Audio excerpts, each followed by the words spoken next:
प्यारे बच्चों, यह वीडियो है कक्षा 8 के लिए।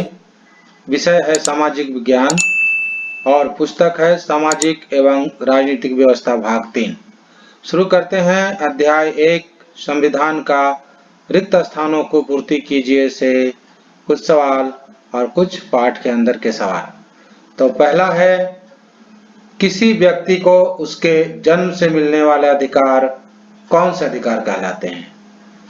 किसी व्यक्ति को उसके जन्म से मिलने वाले अधिकार मानव अधिकार कहलाते हैं। दूसरा, शिक्षा किस सूची का विषय है?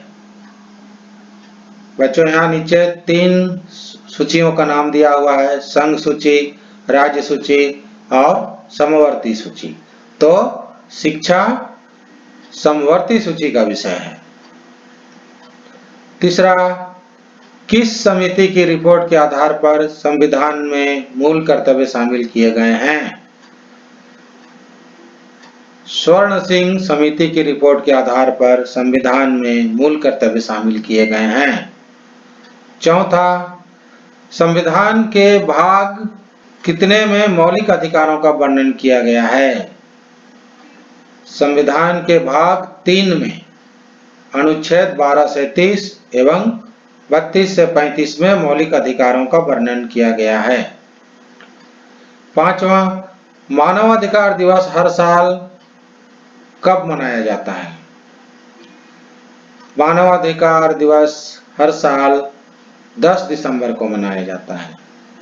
छठा, उच्चतम या उच्च न्यायालय के न्यायाधीश को केवल किसके द्वारा ही हटाया जा सकता है?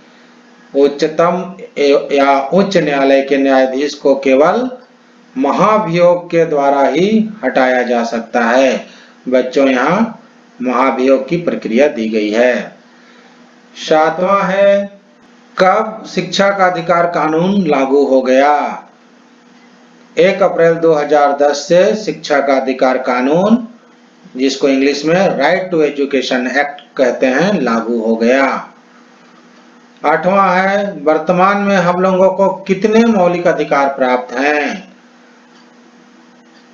वर्तमान में हम लोगों को 6 मौलिक अधिकार प्राप्त हैं। 9वां है, केंद्र स्तर पर कार्यपालिका का संवैधानिक अध्यक्ष कौन होता है? केंद्र स्तर पर कार्यपालिका का संवैधानिक अध्यक्ष राष्ट्रपति होता है।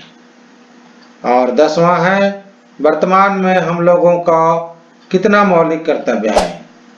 वर्तमान में हम लोगों का 11 मौलिक कर्तव्य है।